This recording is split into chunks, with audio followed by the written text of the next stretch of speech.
Hello everyone, आज हम पढ़ने वाले हैं क्लास 9 की साइंस का चैप्टर नंबर 2 जिसका नाम है is matter around us pure. तो इस चैप्टर के कुछ पार्ट्स को आपके सिलेबस से हटा दिया गया है, जिसकी वजह से ये चैप्टर काफ़ी छोटा हो गया है और आज हम इस चैप्टर को काफ़ी शॉर्ट टाइम में बेस्ट पॉसिबल एनिमेशन के थ्रू कंप्लीट करेंगे। तो चलिए स्टार्ट करें। तो सबसे पहले आप लोगों से एक क्वेश्चन है कि कोई चीज़ प्योर है या इम्प्योर है, ये हम कैसे पता लगाते हैं।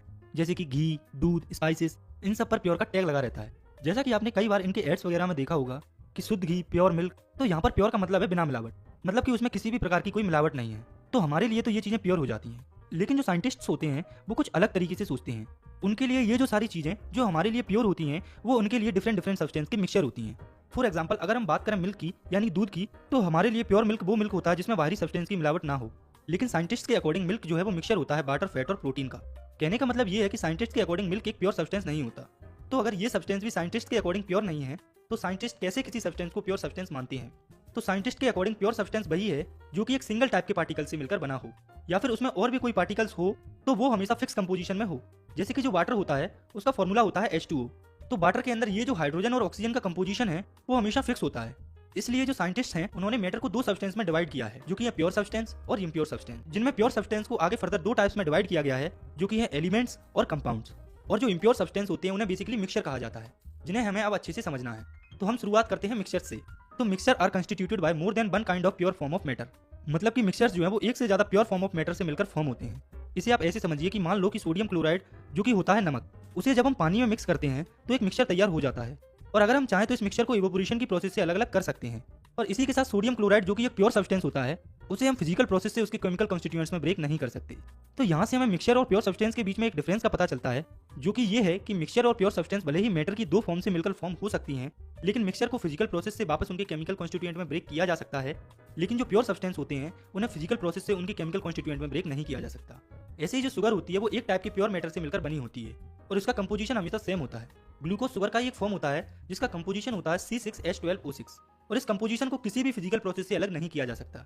ऐसे जो सॉफ्ट ड्रिंक्स होती हैं जिन्हें हम पीते हैं, या जो सॉइल होती है, वो एक सिंगल प्योर सब्सटेंस नहीं होती, वो मिक्सचर्स होते हैं, क्योंकि ये अलग अलग टाइप के पार्टिकल से मिलकर बने होते हैं। आगे हमें देखना है टाइप्स ऑफ मिक्सचर्स को। तो जो मिक्सचर्स होते हैं वो बेसिकली दो टाइप्स के होते हैं, जो कि है होमोजीनियस मिक्सचर और हेट्रोजीनियस मिक्सचर, जिन्हें अब हमें समझना है। तो पहले हम समझते हैं होमोजीनियस मिक्सचर को। तो ये ऐसे मिक्सचर्स होते हैं जिनमें दो या दो से ज्यादा कंपोनेंट्स यूनिफॉर्मली मिक्स होते हैं। यूनिफॉर्मली का मतलब होता है कि होमोजीनियस मिक्सचर में कंपोनेंट इस तरह से मिक्स होते हैं कि दूर से देखने पर हम उन्हें पहचान नहीं पाते हैं। फॉर एग्जांपल, जो नींबू की शिकंजी होती है वो मेनली चार चीजों से मिलकर बनी होती है, जो कि है वाटर, शुगर, सॉल्ट और नींबू का रस। तो जब ये एक दूसरे में मिक्स हो जाती है तब एक होमोजीनियस मिक्सचर फॉर्म होता है। और जब ये मिक्सचर फॉर्म हो जाता है तो इनके सब्सटेंस जो कि मिक्स हुए हैं उन्हें हम फिर से एक दूसरे से अलग नहीं कर सकते, क्योंकि होमोजीनियस मिक्सचर के अंदर सब्सटेंस एक दूसरे में काफी अच्छी तरह से मिक्स हो जाते हैं। तो यहाँ से तो एक और कंफ्यूजन हमारे लिए पैदा हो गई कि ये प्रॉपर्टी तो प्योर सब्सटेंस की होती है कि उनको उसके कॉन्स्टिट्यूएंट में फिजिकल प्रोसेस से ब्रेक नहीं किया जा सकता। तो इसमें डिफरेंस ये होता है कि प्योर सब्सटेंस का कंपोजिशन हमेशा फिक्स होता है और होमोजीनियस मिक्सचर्स का कंपोजिशन ऐसे कोई फिक्स नहीं होता। फॉर एग्जांपल, जब हम नींबू पानी बनाते हैं तो अगर हम शुगर को 2 स्पून की जगह 3 स्पून डाल दें, या फिर पानी 1 ग्लास की जगह 1.5 ग्लास डाल दें, तब भी वो नींबू पानी ही बनेगा। कंपोजिशन डिफरेंट होने से ऐसा नहीं होगा कि यहाँ पर नींबू पानी की जगह पर कुछ और फॉर्म हो जाएगा। वहीं पर प्योर सब्सटेंस में ऐसा नहीं होता। अगर यहाँ पर कंपोजिशन में कोई भी डिफरेंस आता है तो वो पूरा सब्सटेंस ही चेंज हो जाता है। इसके बाद हमें देखना है दूसरे टाइप के मिक्सचर को, जो कि है हेट्रोजीनियस मिक्सचर। तो ये वो मिक्सचर होते हैं जिनके जो कंपोनेंट्स होते हैं वो एक दूसरे में कंप्लीटली डिसॉल्व नहीं होते और इनका जो कंपोजिशन होता है वो यूनिफॉर्म नहीं होता, और इन मिक्सचर्स को हम फिजिकल प्रोसेस से सेपरेट कर सकते हैं। For example, mixture of sand and water. तो रेत और वाटर का जो मिक्सचर होता है उसमें रेत जो है वो कुछ टाइम बाद नीचे सेटल हो जाती है। और ये जो हेट्रोजीनियस मिक्सचर होते हैं उनकी बाउंड्रीज का जो सेपरेशन होता है वो विजिबल होता है, यानी कि हम हेट्रोजीनियस मिक्सचर के कंपोनेंट्स को फिजिकल प्रोसेस से सेपरेट कर सकते हैं। इसके बाद हम देखते हैं कुछ डिफरेंसेस को होमोजीनियस और हेट्रोजीनियस मिक्सचर्स में। तो पहला है homogeneous mixtures have a uniform composition through out. मतलब होमोजीनियस मिक्सचर में कंपोनेंट्स का जो कंपोजिशन होता है वो यूनिफॉर्म होता है और हेट्रोजीनियस मिक्सचर का कंपोजिशन नॉन यूनिफॉर्म होता है। इसके बाद जो होमोजीनियस मिक्सचर्स के जो कंपोनेंट होते हैं हम उन्हें अपनी आंखों से नहीं देख पाते, वहीं पर जो हेट्रोजीनियस मिक्सचर्स के कंपोनेंट्स होते हैं वो हमें विजिबल होते हैं अपनी आंखों से। इसके साथ जो होमोजीनियस मिक्सचर्स होते हैं उन्हें हम फिजिकल प्रोसेस से सेपरेट नहीं कर सकते, वहीं पर जो हेट्रोजीनियस मिक्सचर्स होते हैं उन्हें हम फिजिकल प्रोसेस से सेपरेट कर सकते हैं। तो ये थे मिक्सचर्स के दो टाइप। आगे हमें समझना है मिक्सचर्स के अंदर 3 पार्ट को, जो कि है सॉल्यूशन, सस्पेंशन और कोलॉइड। तो हम सबसे पहले समझते हैं सॉल्यूशन को। तो सॉल्यूशन एक होमोजीनियस मिक्सचर होता है दो या उससे ज्यादा सब्सटेंस का। फॉर एग्जांपल, लेमनेड यानी कि नींबू शिकंजी। जनरली जब हम सॉल्यूशन वर्ड सुनते हैं तो हमारे दिमाग में ये आता है कि सॉल्यूशन एक लिक्विड का मिक्सचर होता है जिसमें कि गैस या सॉलिड मिक्स हो, लेकिन एक्चुअल में ऐसा नहीं होता है, क्योंकि हमें ऐसे भी सॉल्यूशन देखने को मिलते हैं जिनमें सॉलिड में सॉलिड मिक्स हो और ऐसे भी सॉल्यूशन देखने को मिलते हैं जिनमें कि गैस में गैस मिक्स हो। और बात करें इनके एग्जाम्पल की तो वो हो जाएंगे एलॉयज, जो कि परफेक्ट एग्जाम्पल है सॉलिड सॉलिड सॉल्यूशन का, और गैस टू गैस सॉल्यूशन का अच्छा एग्जाम्पल हो जाएगा एयर। आपकी एनसीईआरटी में अलॉय वाले पार्ट को मोर टू नो करके दिया है, जिसे हम थोड़ा सा शॉर्ट में देख लेते हैं। तो अलॉयज जो है वो मिक्सचर होते हैं दो या उससे ज्यादा मेटल्स के या नॉन मेटल्स के, जिन्हें हम फिजिकल मेथड से सेपरेट नहीं कर सकते।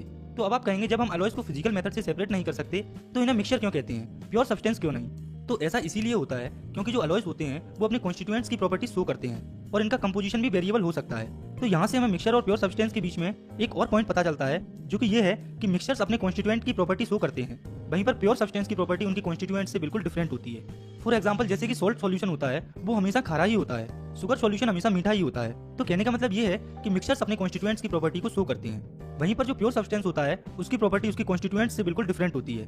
फॉर एग्जाम्पल H2O वाटर, तो वाटर एक प्योर सब्सटेंस होता है जो कि हाइड्रोजन और ऑक्सीजन से मिलकर बना होता है और इसकी प्रॉपर्टीज इसके कॉन्स्टिट्यूएंट की प्रॉपर्टी से बिल्कुल डिफरेंट होती हैं। इसके बाद हम आगे समझते हैं सॉल्यूशन को। तो जो सॉल्यूशन होता है उसमें सॉल्यूट और सॉल्वेंट प्रेजेंट होते हैं एज अ कंपोनेंट्स, और जो कंपोनेंट लार्जर क्वांटिटी में प्रेजेंट होता है या फिर जो कंपोनेंट दूसरे कंपोनेंट को डिसॉल्व करता है उसे सॉल्वेंट कहते हैं। वहीं पर जो कंपोनेंट डिसॉल्व होता है या कम क्वांटिटी में प्रेजेंट होता है उसे सॉल्यूट कहा जाता है। और बात करें इनके एग्जांपल्स की तो वो हो जाएंगे sugar solution, salt solution, soda water solution etcetera. तो इन तीनों सॉल्यूशन में जो वाटर है वो सॉल्वेंट है, और बाकी जो चीजें हैं जैसे कि शुगर, सॉल्ट और सोडा जिसमें कि CO2 होता है वो सब सॉल्यूट हैं।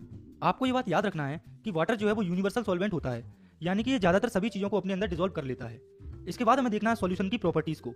तो सॉल्यूशन की पहली प्रॉपर्टी है कि ये एक होमोजीनियस मिक्सचर होता है, और इसकी दूसरी प्रॉपर्टी है कि इसके पार्टिकल्स काफी छोटे छोटे होते हैं साइज में।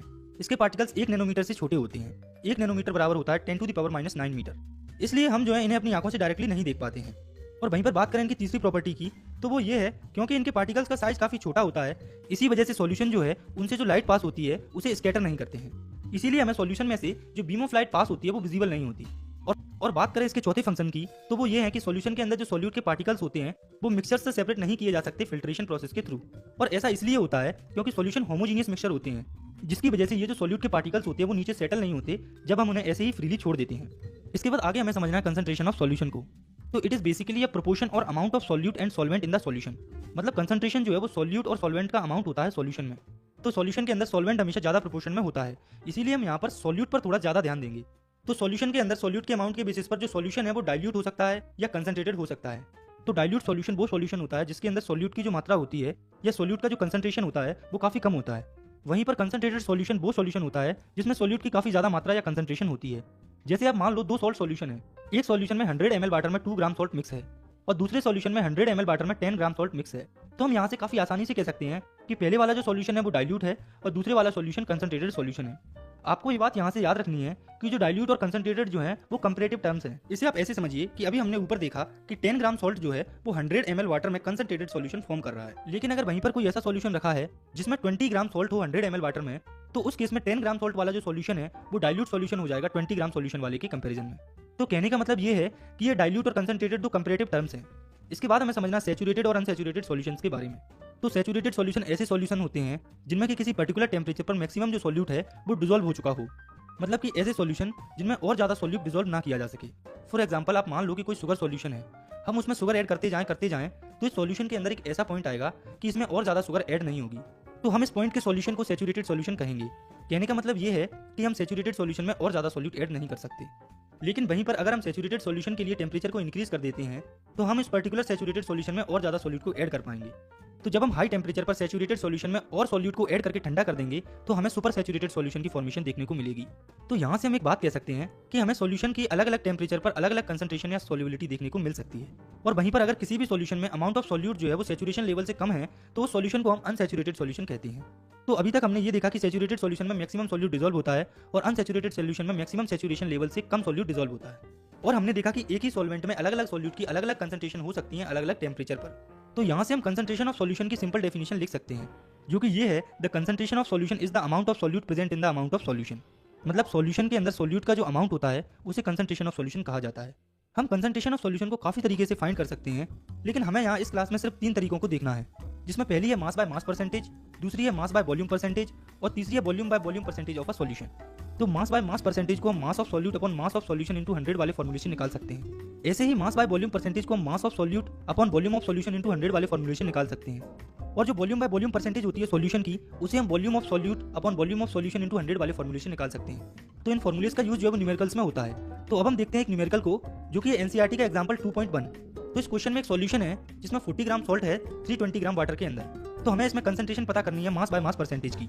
तो पहले हमें जो गिवन है वो हम लिख लेते हैं। तो इस सॉल्यूशन में सॉल्यूट है सॉल्ट और सॉल्वेंट है वाटर। तो हमें मास ऑफ सॉल्यूट दिया है 40 ग्राम और मास ऑफ सॉल्वेंट दिया है 320 ग्राम। तो अगर हम सॉल्यूट और सॉल्वेंट को ऐड कर दें तो हमें पूरे सॉल्यूशन का मास पता चल जाएगा, क्योंकि आखिर में सॉल्यूशन सॉल्यूट और सॉल्वेंट से ही मिलकर तो बना है। तो यहाँ से सॉल्यूशन का मास आ जाएगा 40 + 20 = 360 ग्राम। तो अब हम मास बाय मास परसेंटेज का फॉर्मूला लगाकर आसानी से उसे निकाल लेंगे। तो ये हो जाएगा mass of solute upon mass of solution into 100, जो कि होगा 40 अपॉन 360 इंटू 100। जब हम इस इक्वेशन को सॉल्व करेंगे तो हमारा मास परसेंटेज आ जाएगा 11.1%।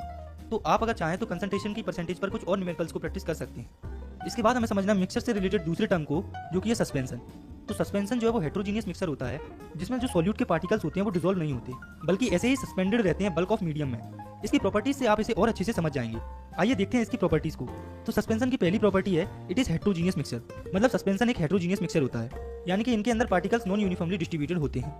इसकी दूसरी प्रॉपर्टी है कि हम सस्पेंशन के पार्टिकल्स को नेक्ड आइज से देख सकते हैं। इसकी तीसरी प्रॉपर्टी है, तो ये वाली जो प्रॉपर्टी है वो काफी इंपॉर्टेंट प्रॉपर्टी है, तो आपको इसे याद रखना है। और वो ये है कि जो सस्पेंशन होता है वो बीम ऑफ लाइट को स्कैटर करता है जो कि उससे पास होती है और उस पाथ को विजिबल बनाता है। लेकिन इसके अंदर भी एक पॉइंट होता है कि ये लाइट तभी स्कैटर करता है जब ये फ्रेशली प्रिपेयर्ड हो। कुछ टाइम बाद ये लाइट को स्कैटर नहीं करता, यानी कि जब ये ताजा होता है, फ्रेशली प्रिपेयर्ड होता है, तब वो लाइट को स्कैटर करता है। उसके बाद में कुछ टाइम बाद ये लाइट को स्कैटर करना बंद कर देता है। और बात करें इसकी चौथी प्रॉपर्टी की, तो वो ये है कि जो सस्पेंशन होता है अगर हम उसको अनडिस्ट्रीब्यूटेड छोड़ देते हैं तो उसमें सॉल्यूट के जो पार्टिकल्स होते हैं वो नीचे सेटल डाउन हो जाते हैं और हम जो है उन्हें चाहे तो फिल्ट्रेशन की प्रोसेस से सेपरेट कर सकते हैं। इसलिए तो सिर्फ फ्रेशली प्रिपेयर्ड सस्पेंशन ही लाइट को स्कैटर करता है, क्योंकि बाद में जो सॉल्यूट के पार्टिकल्स होते हैं उसके अंदर वो नीचे सेटल डाउन हो जाते हैं, जिससे कि लाइट की स्कैटरिंग नहीं होती। इसके बाद हमें समझनी है मिक्सर्स की तीसरी टर्म को, जो कि है कोलोइडल सॉल्यूशन। तो कोलोइडल सॉल्यूशन वो सॉल्यूशन होते हैं जिनके पार्टिकल्स का साइज ट्रू सॉल्यूशन से बड़ा होता है और सस्पेंशन से छोटा होता है। मतलब इनका साइज बीच का होता है। इनका साइज सस्पेंशन से छोटा होने के कारण ये मिक्सर्स होमोजीनियस दिखता है, लेकिन ये सॉल्यूशन एक्चुअल में हेट्रोजीनियस होता है। और इनके पार्टिकल्स का स्मॉल साइज होने की वजह से कोलोइडल सॉल्यूशन के पार्टिकल्स को हम नेक्ड आइज से नहीं देख पाते, लेकिन ये जो सॉल्यूशन होते हैं वो लाइट को काफी अच्छे से स्कैटर करते हैं। तो इन तीनों मिक्सर्स में सिर्फ कोलोइडल सॉल्यूशन एक ऐसा सॉल्यूशन होता है जो कि लाइट को अच्छे से स्कैटर करता है। तो आप देखिए, जो ट्रू सॉल्यूशन होते हैं वो बिल्कुल लाइट को स्कैटर नहीं करते, वहीं पर जो सस्पेंशन होते हैं वो तभी लाइट को स्कैटर करते हैं जब वो फ्रेशली प्रिपेयर्ड हों। लेकिन जो कोलोइडल सॉल्यूशन होते हैं वो हमेशा ही लाइट को स्कैटर करते हैं। और ये जो लाइट के स्कैटर होने की प्रोसेस होती है इसे टिंडल इफेक्ट भी कहा जाता है। और ये जो टिंडल इफेक्ट होता है वो हमें देखने को मिलता है जब एक रूम में लाइट की बीम एंटर करती है एक छोटे से होल से। तो ये जो छोटे से होल से हमें टिंडल इफेक्ट इसलिए देखने को मिलता है क्योंकि एयर में डस्ट और स्मोक के पार्टिकल्स प्रेजेंट होते हैं। आपने देखा भी होगा कि हमें एयर और डस्ट पार्टिकल्स लाइट की वजह से ही कई बार देखने को मिलते हैं। तो ये सब टिंडल इफेक्ट के कारण होता है। इसको और अच्छे से समझने के लिए आप नजर डालिए इस डायग्राम पर। इसमें दो सॉल्यूशन रखे हुए हैं, जिसमें एक है कॉपर सल्फेट सॉल्यूशन जो कि एक ट्रू सॉल्यूशन है, दूसरा है वाटर और मिल्क का मिक्सचर जो कि एक कोलोइडल सॉल्यूशन है। तो जब एक टॉर्च से इन दोनों सॉल्यूशंस पर लाइट को डाला जाता है तो जो ट्रू सॉल्यूशन है यानी कि कॉपर सल्फेट सॉल्यूशन वो लाइट को स्कैटर नहीं करता और टिंडल इफेक्ट शो नहीं करता। लेकिन जो कोलोइडल सॉल्यूशन है उसमें से जो लाइट है वो पास होती हुई दिखती है और लाइट स्कैटर होती है और हमें टिंडल इफेक्ट देखने को मिलता है। इसके बाद आगे हमें समझना है कोलोइड्स की प्रॉपर्टीज को। तो जो कोलोइड्स होते हैं वो हेट्रोजीनियस मिक्सचर होते हैं। इनकी दूसरी प्रॉपर्टी है कोलोइड के पार्टिकल्स का साइज काफी छोटा होता है, इसलिए हम इन्हें अपनी आंखों से नहीं देख पाते। और भले ही इनका साइज छोटा होता है, लेकिन इनका साइज इतना भी छोटा नहीं होता कि ये लाइट के पार्टिकल्स को स्कैटर ना कर सकें। कहने का मतलब ये है कि कोलोइड्स के पार्टिकल्स लाइट को स्कैटर करते हैं और टिंडल इफेक्ट शो करते हैं। और बात करें इसकी अगली प्रॉपर्टी की, तो वो ये है कि कोलोइड्स के पार्टिकल्स सेटल डाउन नहीं होते जब हम इन्हें अनडिस्टर्ब्ड छोड़ देते हैं। मतलब कि कोलोइड्स जो है वो काफी स्टेबल होते हैं। और इसी के साथ कोलोइड्स के जो पार्टिकल्स होते हैं उन्हें हम फिल्ट्रेशन की प्रोसेस से सेपरेट नहीं कर सकते, लेकिन इनके पार्टिकल्स को सेपरेट करने के लिए एक स्पेशल टेक्निक होती है सेंट्रीफिकेशन की। कोलोइड सॉल्यूशन के बारे में एक और इंपॉर्टेंट चीज है जो आपको समझनी है, और वो ये है कि कोलोइड सॉल्यूशन के दो कंपोनेंट होते हैं, डिस्पर्स्ड फेज और डिस्पर्स्ड मीडियम। तो जो सॉल्यूट लाइक कंपोनेंट होते हैं या डिस्पर्स्ड पार्टिकल्स होते हैं कोलोइड में, वो डिस्पर्स्ड फेज फॉर्म करते हैं। मतलब डिस्पर्स्ड फेज जो है वो कम क्वांटिटी में होती है, जैसे कि सॉल्यूट होता है सॉल्यूशन के अंदर। और जो कंपोनेंट जिसमें कि डिस्पर्स्ड फेज घुली होती है उसे डिस्पर्जन मीडियम कहा जाता है। आपको यहाँ पर बस इतना याद रखना है, जिस तरह ट्रू सॉल्यूशन में सॉल्यूट और सॉल्वेंट होते हैं उसी तरह से कोलोइड्स में डिस्पर्स्ड फेज और डिस्पर्जन मीडियम होते हैं, जहाँ पर डिस्पर्स्ड फेज सॉल्यूट होता है एक तरह से और डिस्पर्जन मीडियम सॉल्वेंट होता है। इसके बाद हमें एक टेबल दी हुई है जो कि है एनसीईआरटी टेबल 2.1, जिसमें कोलोइड्स के कुछ एग्जांपल दिए हुए हैं उनके डिस्पर्स्ड फेज और डिस्पर्जन मीडियम के साथ। इसे आपको पढ़ लेना है। आगे हमें समझना हमारे अगले टॉपिक को, जो कि है फिजिकल चेंज और केमिकल चेंज। तो पिछले चैप्टर में हमने पढ़ा था मैटर की फिजिकल प्रॉपर्टीज के बारे में, जिन्हें कि हम डायरेक्टली देख पाते हैं, जो कि है colour, hardness, rigidity, fluidity, density, melting point, boiling point etcetera. और ऐसे ही मैटर की जो इंटर कन्वर्जन की प्रोसेस होती है, यानी कि एक स्टेट से दूसरे स्टेट में कन्वर्ट होने की प्रोसेस, वो भी फिजिकल प्रोसेस होती है। जैसे कि जो वाटर और कुकिंग ऑयल होता है वो दोनों ही लिक्विड होते हैं, मतलब कि इनकी फिजिकल प्रॉपर्टीज में कुछ ना कुछ सिमिलरिटीज हैं। वहीं पर हम बात करें इनकी केमिकल कैरेक्टरिस्टिक्स की, तो ये जो है वो डिफरेंट होती हैं। जैसे कि हम जानते हैं कि ऑयल जो है वो आग में जल जाता है, लेकिन वाटर जो है वो as a fire exchanger use किया जाता है। तो ये ऑयल की केमिकल प्रॉपर्टी ही है जो उसे डिफरेंट बनाती है। तो ये तो जनरल जानने वाली बात थी, आप यहाँ इनके बीच में कुछ डिफरेंसेस को देखिए, जिससे कि ये दोनों चेंजेस आपकी अच्छे से समझ में आ जाएंगे। तो इनके डिफरेंसेस का पहला पॉइंट है physical changes related to physical properties and chemical changes related to chemical properties. मतलब कि जो फिजिकल चेंज होते हैं वो फिजिकल प्रॉपर्टीज की वजह से होते हैं और जो केमिकल चेंज होते हैं वो केमिकल प्रॉपर्टीज की वजह से होते हैं। इनके डिफरेंस का दूसरा पॉइंट है फिजिकल चेंजेस आर रिवर्सिबल। मतलब कि एक बार फिजिकल चेंज हो जाए फिर भी मैटर दोबारा उसी कंडीशन में रिवर्स हो सकता है। वहीं पर जो केमिकल चेंजेस हैं वो इरिवर्सिबल होते हैं। मतलब कि एक बार ये चेंज हो जाए तो ये दोबारा रिवर्स नहीं होते। फॉर एग्जांपल बर्निंग, तो जब हम किसी चीज़ को जला देते हैं तो उसकी केमिकल कंपोजिशन चेंज हो जाती है जो कि रिवर्स नहीं हो सकती। इसके बाद अगला पॉइंट है कि फिजिकल चेंजेस को फिजिकल रिएक्शन कहा जाता है और केमिकल चेंज को केमिकल रिएक्शन कहा जाता है। केमिकल रिएक्शंस के बारे में हम क्लास 10th में पढ़ेंगे, उन्हें हमें यहाँ नहीं पढ़ना है। यहाँ हमें बस फिजिकल चेंज और केमिकल चेंज के बारे में बस इतना ही जानना है। आगे हम देखते हैं इस चैप्टर के लास्ट टॉपिक को, जो कि है टाइप्स ऑफ प्योर सब्सटेंस। तो केमिकल कंपोजिशन के बेसिस पर प्योर सब्सटेंस को दो टाइप्स में क्लासिफाई किया गया है, जो कि है एलिमेंट्स और कंपाउंड्स। तो पहले हम समझते हैं एलिमेंट्स को। तो रॉबर्ट बॉयल ने सबसे पहले 1661 में एलिमेंट टर्म को यूज किया था और एंटनी लॉरेंट लेवियोजर ने, जो कि एक फ्रेंच केमिस्ट थे, उन्होंने सबसे पहले एलिमेंट की डेफिनेशन को एक्सपेरिमेंटली एक्सप्लेन किया था। उन्होंने कहा था एलिमेंट मैटर की एक बेसिक फॉर्म होती है जो कि केमिकल रिएक्शन के द्वारा सिंपल सब्सटेंस में ब्रेकडाउन नहीं किया जा सकता। और ये जो एलिमेंट्स होता है इसे नॉर्मली 3 पार्ट्स में डिवाइड किया जाता है, जो कि ये मेटल्स, नॉन मेटल्स और मेटलॉइड्स। तो जो मेटल्स होते हैं वो कुछ ऐसी प्रॉपर्टीज शो करते हैं जैसे कि ये लेक्सरस होते हैं, यानी कि मेटल साइन करते हैं। इसके साथ जो मेटल्स होते हैं वो हीट और इलेक्ट्रिसिटी को कंडक्ट करते हैं, यानी कि इनमें से हीट और इलेक्ट्रिसिटी पास हो सकती है। इसके साथ ही डक्टाइल होते हैं, यानी कि हम मेटल्स को थिन वायर्स में कन्वर्ट कर सकते हैं। और मेटल मेलिएबल भी होते हैं, मतलब कि हम इन्हें थिन शीट्स में कन्वर्ट कर सकते हैं। और इनकी नेक्स्ट प्रॉपर्टी है कि ये सोनोरस होते हैं, मतलब कि जब इन्हें हिट किया जाता है तो ये साउंड प्रोड्यूस करते हैं। इसके साथ मेटल जो है वो सॉलिड होते हैं। सिर्फ मरकरी एक ऐसा मेटल है जो कि लिक्विड होता है रूम टेम्परेचर पर। और मेटल्स के एग्जांपल हो जाएंगे गोल्ड, सिल्वर, कॉपर, ईटीसी। इसके बाद हम देखते हैं प्रॉपर्टीज ऑफ नॉन मेटल्स। तो नॉन मेटल्स पुअर कंडक्टर्स होते हैं हीट और इलेक्ट्रिसिटी के, यानी कि इनमें से हीट और इलेक्ट्रिसिटी पास नहीं होती। इसके साथ ये नॉन लक्सरस, नॉन सोनोरस, नॉन मेलिबल होते हैं, मतलब कि नॉन मेटल के अंदर लक्सरस, सोनोरस और मेलिबल जैसी कोई भी प्रॉपर्टी नहीं होती। और ये जो नॉन मेटल्स होते हैं वो मैटर के तीनों फॉर्म्स यानी कि सॉलिड, लिक्विड और गैस में पाई जाती हैं। For example hydrogen, oxygen. इसके साथ मेटल्स और नॉन मेटल्स के अलावा भी कुछ ऐसे एलिमेंट्स होते हैं जिनकी प्रॉपर्टी मेटल्स और नॉन मेटल्स दोनों के बीच की होती हैं, यानी कि इनमें कुछ प्रॉपर्टीज मेटल्स की होती हैं और कुछ नॉन मेटल्स की। इन एलिमेंट्स को मेटलॉइड्स कहा जाता है। For example boron, silicon, germanium etcetera. इसके बाद हमें एलिमेंट्स के बारे में कुछ एडिशनल इन्फॉर्मेशन को देखना है, तो चलिए देखते हैं इसे। तो इसमें पहली है कि अब तक 100 से ज्यादा एलिमेंट को जाना जा चुका है, जिसमें 92 नेचुरली अकरिंग है, मतलब कि नेचर से हमें मिले हैं, और बाकियों को साइंटिस्ट ने बनाया है। दूसरी ये है कि ज्यादातर जो एलिमेंट्स हैं वो सॉलिड्स हैं। और तीसरी इन्फॉर्मेशन है कि 11 एलिमेंट्स रूम टेम्परेचर पर गैसियस स्टेट में प्रेजेंट होते हैं और 2 एलिमेंट्स जो कि हैं मरकरी और ब्रोमीन, वो जो है वो लिक्विड होते हैं रूम टेम्परेचर पर। तो ये क्यों होता है, कैसे होता है, ये सब हमें इस क्लास में नहीं जानना, हमें यहाँ बस इतना ही जानना है। इसके बाद हमें देखना है प्योर सब्सटेंस के दूसरे टाइप को, जो कि है कंपाउंड्स। तो compound is a substance composed of 2 और more elements chemically combined with one another in a fixed proportion. मतलब कि 2 एलिमेंट्स फिक्स प्रोपोर्शन में केमिकली जब कंबाइंड होते हैं तब कंपाउंड फॉर्म होता है।